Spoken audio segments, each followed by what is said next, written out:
Oke, teman-teman, malam ini kita akan belajar modul 11.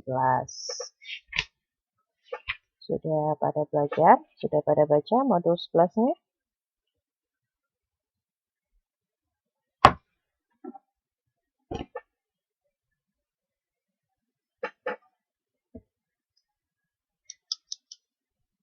Bagian. Ya, modul 11 ini kita akan belajar mengenai manajemen rantai nilai dan operasi serta sistem informasi manajemen.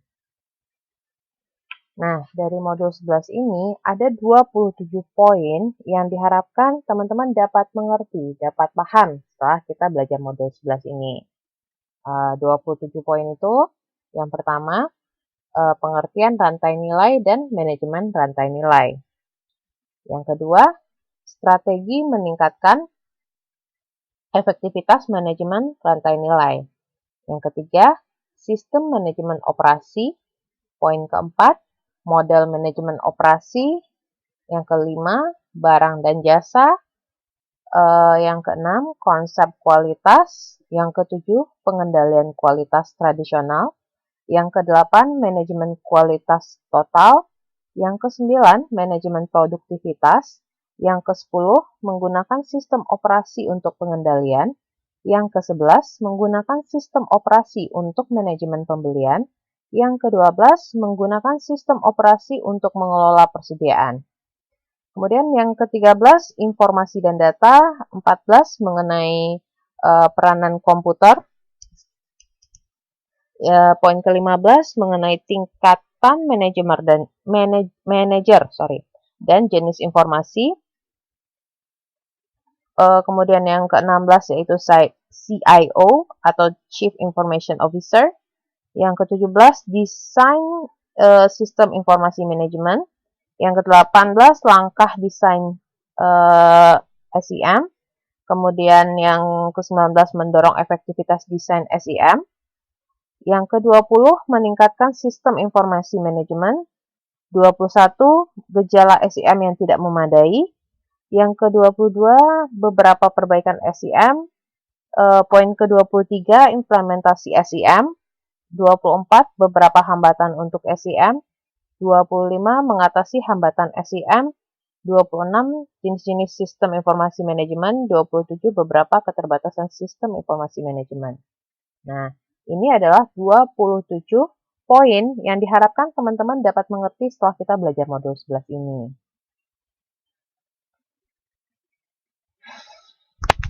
Oke. Yang pertama, itu kan poin pertama itu mengenai pengertian rantai nilai.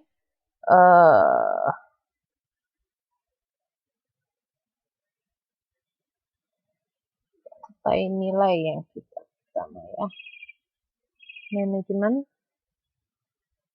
Manajemen rantai nilai dan manajemen operasi. Kita akan belajar kegiatan belajar 1 yaitu mengenai manajemen rantai nilai dan manajemen operasi. Nah, manajemen rantai nilai ini itu membicarakan mengenai pengelolaan proses penciptaan nilai konsumen. Jadi, misalnya saya nih ngejual produk ke teman-teman. Gimana saya menciptakan ke teman-teman produk ini supaya teman-teman butuh punya nilai menurut teman-teman produk ini gitu untuk dibeli. Nah, seperti itu. Kemudian rantai nilai seluruh kegiatan organisasi yang diperlukan untuk menghasilkan nilai yang diinginkan konsumen. Nah, itu yang rantai nilai. Diulangi ya, pengertian rantai nilai itu seluruh kegiatan organisasi yang diperlukan untuk menghasilkan nilai yang diinginkan konsumen. Manajemen rantai nilai suatu proses untuk mengelola aktivitas-aktivitas di sepanjang rantai nilai yang akan ditawarkan kepada konsumen. Nah, itu manajemen rantai nilai.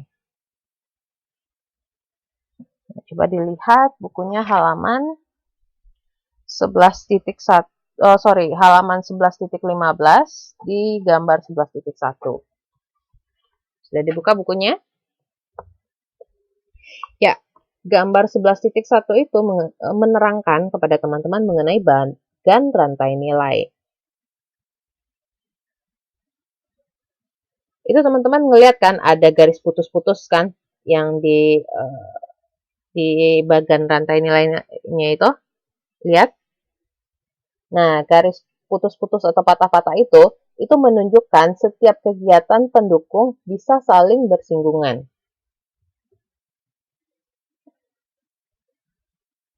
Misalnya antara procurement, pengembangan teknologi, manajemen sumber daya manusia, nah itu bisa saling bersinggungan, bisa saling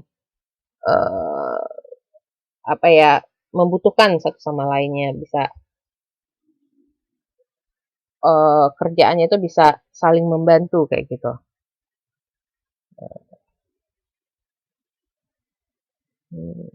Bagian rantai nilai struktur margin, seperti itu.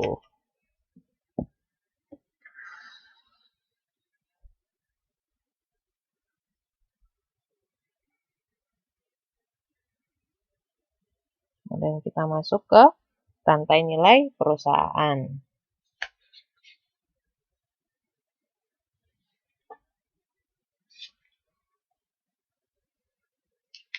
Masuk ke rantai nilai perusahaan.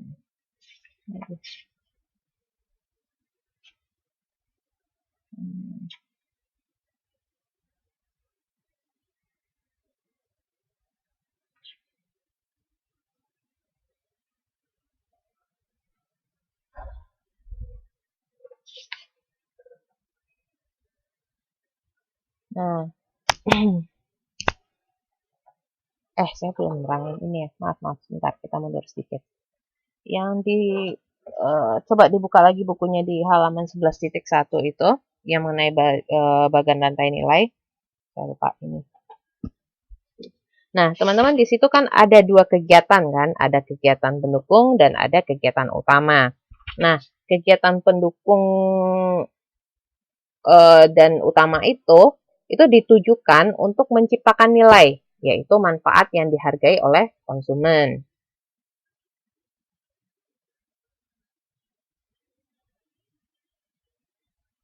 Nah, yang seperti yang saya bilang tadi kan, yang garis putus-putus atau garis patah-patah yang ada di bagannya itu menunjukkan adanya kebersinggungan gitu antara satu sama lainnya, yang garis kegiatan manajemennya itu antara teknologi, procurement, sumber daya manusia. Nah, itu kan. Maksudnya contohnya kan kalau yang di buku itu kan, kegiatan manajemen sumber daya manusia melakukan kegiatan rekrutmen karyawan bagian operasi, atau kegiatan pengembangan teknologi mengembangkan sistem informasi untuk kegiatan operasi. Jadi mereka saling membantu satu sama lainnya. Seperti itu.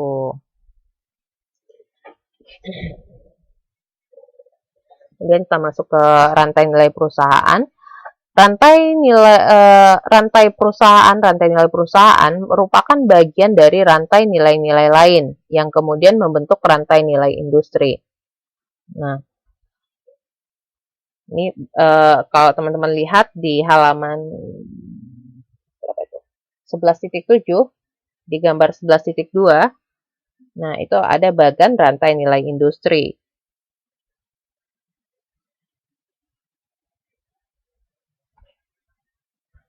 Ini kan dari rantai nilai pemasok dulu, kemudian berpengaruh ke rantai nilai perusahaan, kemudian ke rantai nilai distributor, baru nanti ke rantai nilai konsumen. Nah, begitulah, jadilah dia sebagai bagian rantai nilai industri.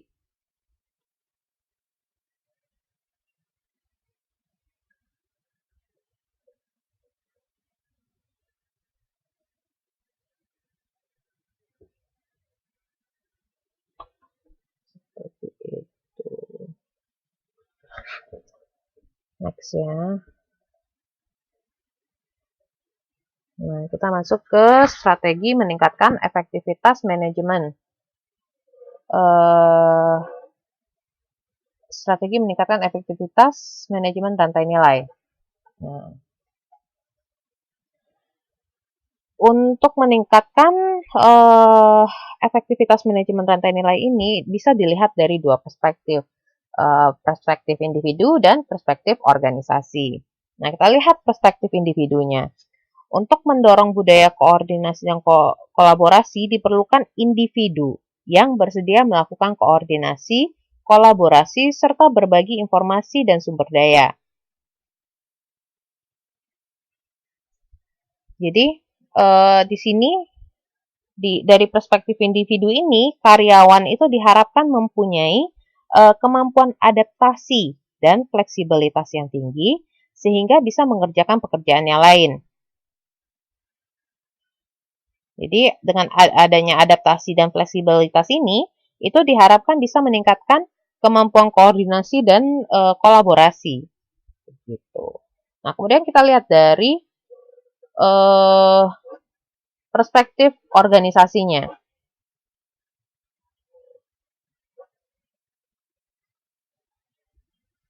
Dari perspektif organisasi, pertama dari manajemen puncak itu perlu menunjukkan komitmen untuk berperilaku positif. Karena gimana pun si manajemen puncak kan yang memberikan contoh kepada bawahannya. Jadi gimana pun yang bawahan itu pasti ngelihat ke atas sebagai contoh mereka. Misalnya mau datang pagi, datang lebih awal ke kantor, atau bekerja dengan disiplin gitu kan.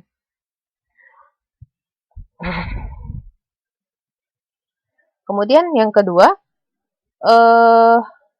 adanya sistem kompensasi yang mendukung. Jadi dengan adanya kompensasi yang mendukung, karyawan pun juga lebih semangat kan untuk menciptakan rantai nilai manajemen yang ada di perusahaan itu gitu kan, untuk lebih bagi pekerjaannya gitu. Kemudian juga teknologi juga ikut mendukung gitu dari segi perspektif ekonomi organisasi, karena dengan ada teknologi yang memadai itu bisa membantu meningkatkan efektivitas manajemen rantai nilai. Gitu.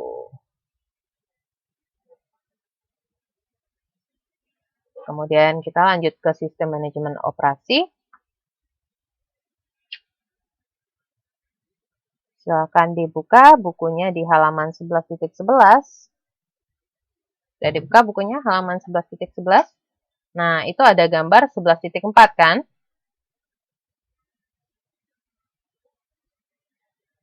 Nah, gambar 11.4 itu mengenai bagan model manajemen operasi.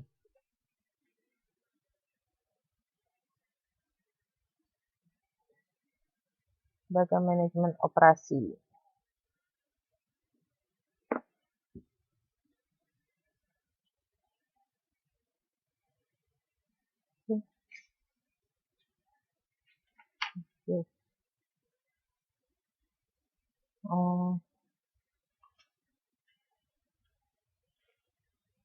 Nah, ini yang manajemen operasi. Itu berawal dari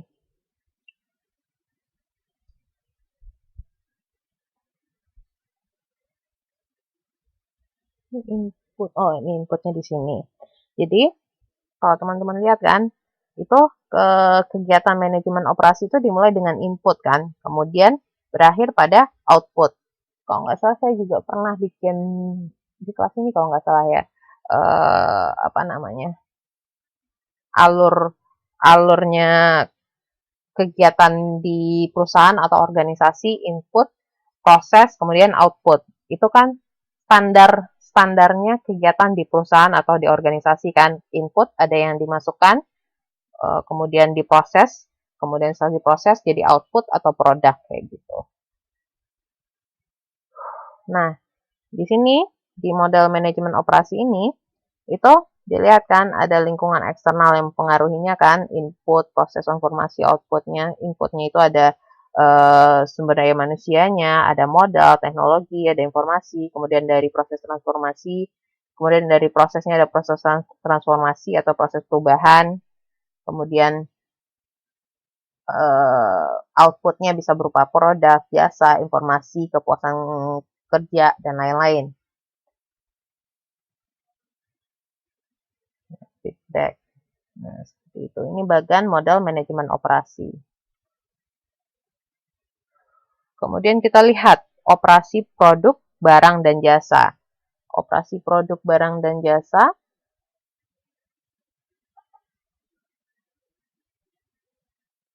Ini contoh transformasi input-output dulu kita lihat ya. Silakan teman-teman buka di buku halaman 11.12. Nah, itu ada tabel 11.1.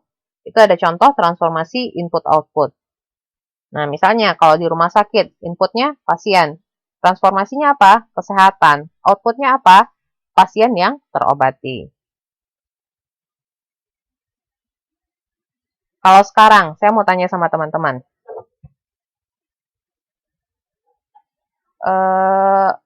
UT, inputnya apa?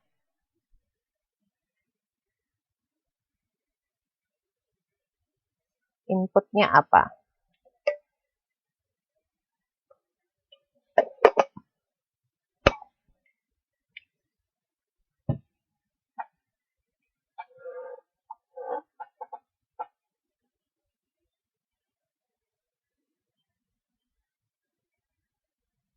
Siswa.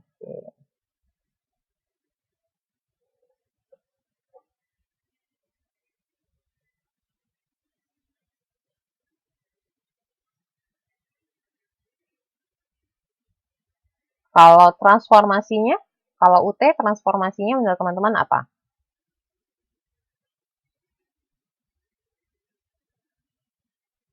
Transformasinya, ya. Oke. Hmm.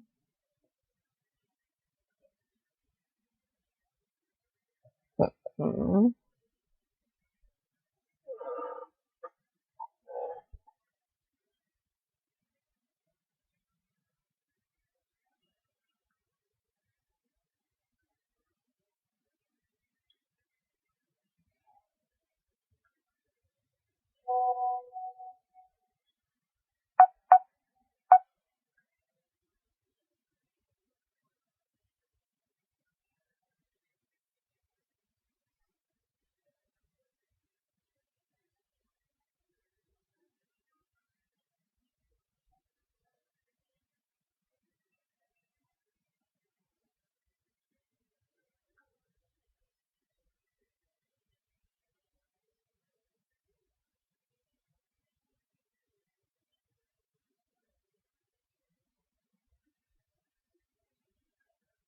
Masih ada lagi proses pendidikan, apa lagi?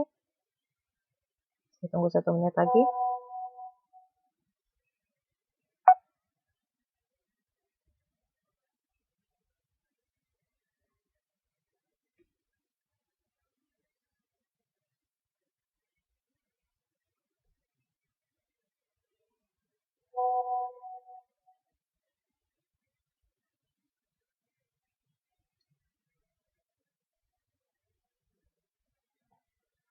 Ya, pendidikan, transformasi bisa pendidikan, ilmu, kayak gitu kan, yang diberikan oleh UT kepada teman-teman, gitu kan.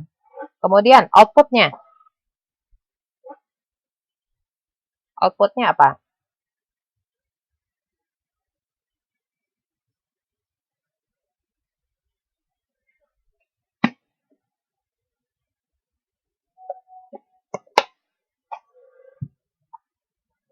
Hasilnya, produknya.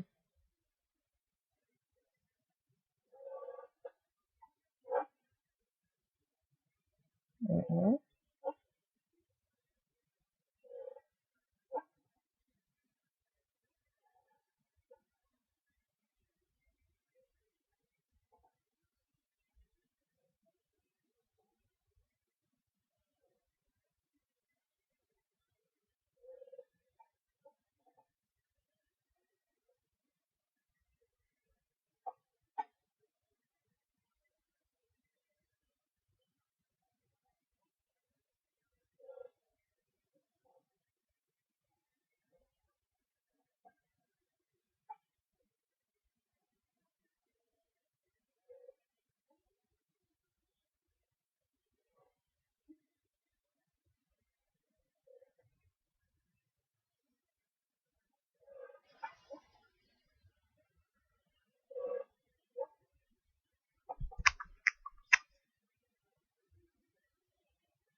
sarjana ijazah mahasiswa yang sudah wisuda, sarjana S1, apalagi ini, sarjana dapat ijazah atau gelar sarjana, oke.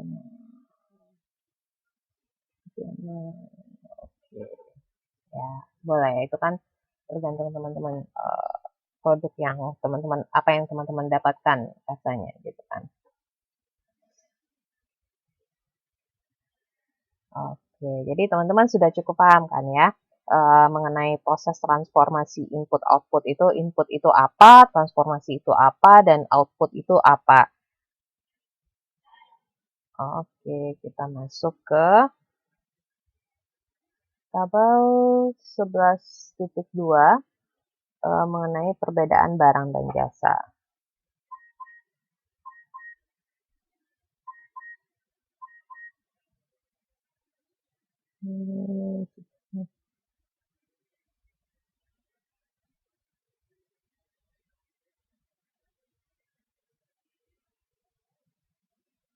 Nah, kalau misalnya produk, misalnya kan barang, itu barangnya biasanya nyata. Kemudian kalau dari pelayanan atau jasa itu produknya itu bentuknya itu jasa. Kalau produk itu dapat diproduksi menjadi persediaan yang bisa menjamin ketersediaan barang. Kalau jasa atau pelayanan itu ketersediaannya diperoleh dengan membuka atau menjalankan sistem produksi. Kemudian dari produk, kontak yang minimal dengan pembeli. Kalau pelayan, kontak yang tinggi dengan pembeli. Kemudian dari pemrosesannya saling berhubungan dan kompleks.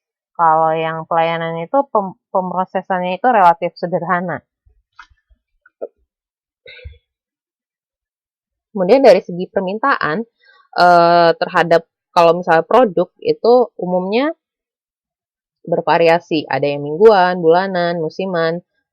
Kalau misalnya yang pelayanan permintaannya bervariasinya biasanya per jam, harian, mingguan, karena waktunya lebih pendek biasanya pelayanan daripada produk. Kemudian apa lagi ya? Dari pasar biasanya dilayani regional, nasional, dan internasional. Kalau pelayanan pasarnya biasanya lebih kecil, biasanya pasarnya lokal gitu kan. Kemudian unitnya cukup besar kalau yang untuk produk, bisa memanfaatkan skala ekonomis. Kalau yang pelayanan unit kecil biasanya untuk melayani pasar lokal. Nah, seperti itu. Teman-teman, saya mau minta teman-teman menuliskan satu contoh perusahaan yang bergerak di bidang produk.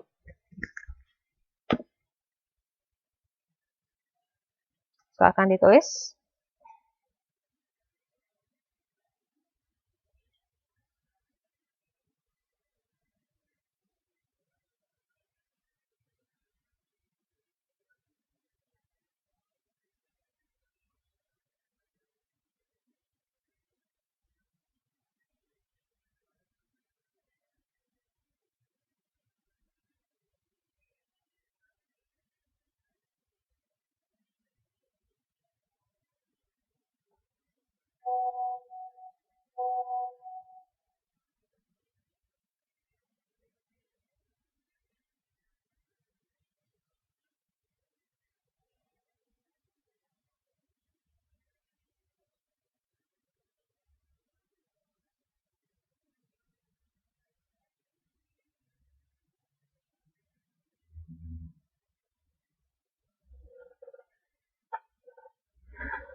Coca-Cola, Unilever. Iya. Oke.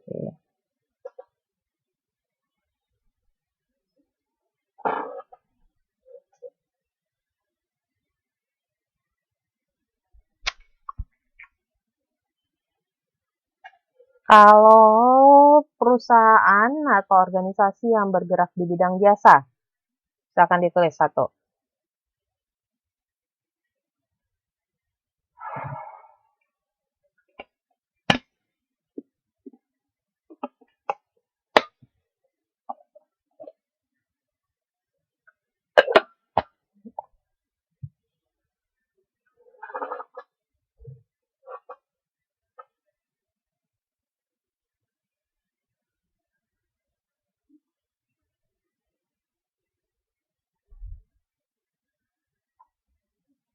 Loh, Unilever jasa tah?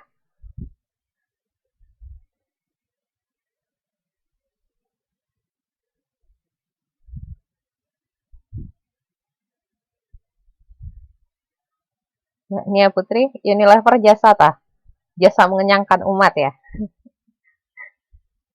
Ada.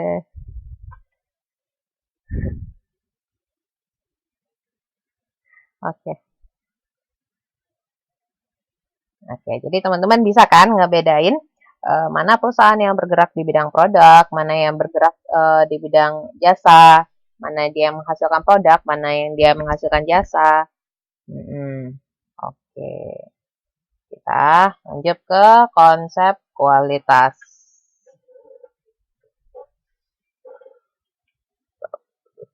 Ya.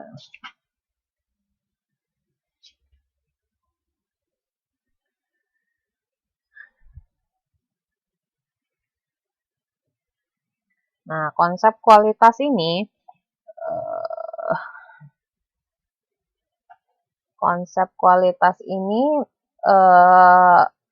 mulai merebak itu ketika tahun berapa itu? 1970-an kalau di sini. Kalau di pasar Amerika ini, khususnya Jepang, khususnya mobil, maksudnya sama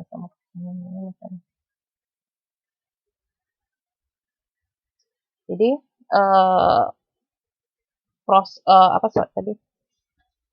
manajemen konsep kualitas ini memberikan produk yang berkualitas gitu kepada si konsumennya. Nah, di sini itu ada 8 dimensi kualitas. Yang pertama, teman-teman bisa dilihat di buku halaman 11.14. Yang pertama itu ada prestasi atau performance, seperti karakteristik operasional produk yang pokok, contoh kejelasan gambar televisi.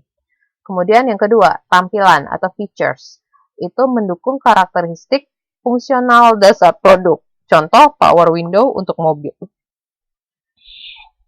3. Keterandalan atau reliability. Kemungkinan produk tidak berfungsi sebagaimana seharusnya atau malfunction selama periode tertentu. Yang keempat, kesesuaian. Seperti tingkat saat desain produk dan karakteristik operasional memenuhi standar yang telah diterapkan. Yang kelima, durability atau tahan lamanya, ukuran umur suatu produk maksudnya. Kemudian yang keenam, ada yang kemudahan untuk diperbaiki, serviceability, kemudahan dan kecepatan perbaikinya. Kemudian estetik, itu bentuk, rasa, dan bau yang menarik. Kemudian kualitas yang dipersiapkan, perceived quality oleh konsumen. Nah, itu. Ini 8 dimensi kualitas.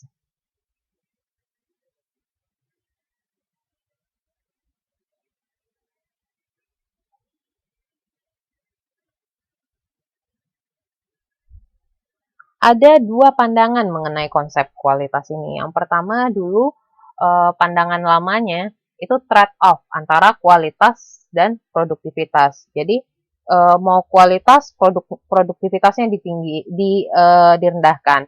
Atau kalau misalnya mau produktivitas tinggi, kualitasnya dikurangi begitu. Ini konsep pandangan lama mengenai konsep kualitas. Pandangan lama mengenai konsep kualitas. Kemudian kalau pandangan baru, dia tidak mempertentangkan keduanya. Karena kualitas ya kualitas, produktivitas. Kalau kualitas naik, produktivitas naik, dua-duanya bisa naik gitu. Seperti itu mengenai konsep kualitas.